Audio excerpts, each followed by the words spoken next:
19 வயசுல சொந்தமா ஒரு டீ கடை வைக்கிறதே கஷ்டம். ஆனா தமிழ்நாட்டுல ஒரு பையன் சொந்தமா ஒரு SBI பேங்கையே திறந்தான்.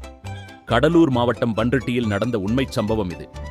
கமல் பாபுங்கிற அந்த பையனோட அப்பா அம்மா 2 பேருமே முன்னாள் வங்கி ஊழியர்கள். அதனால வங்கி எப்படி செயல்படும்னு அவனுக்கு அத்துப்படி. வீட்லயே ஒரு அறைய மாத்தி கம்ப்யூட்டர், லாக்கர், பணம் எண்ணும் மெஷின், பயோமெட்ரிக், ஏன் ஒரிஜினல் ரப்பர் ஸ்டாம்ப் வரைக்கும் அச்சடிச்சு பக்காவா செட்டப் பண்ணிட்டான். ஆனா அவன் பண்ண ஒரே ஒரு தப்பு என்ன தெரியுமா?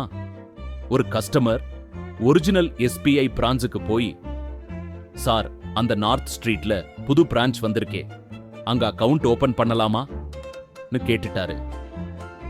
என்னது புது பிரான்ச்சா னு ஷாக்கான மேனேஜர்.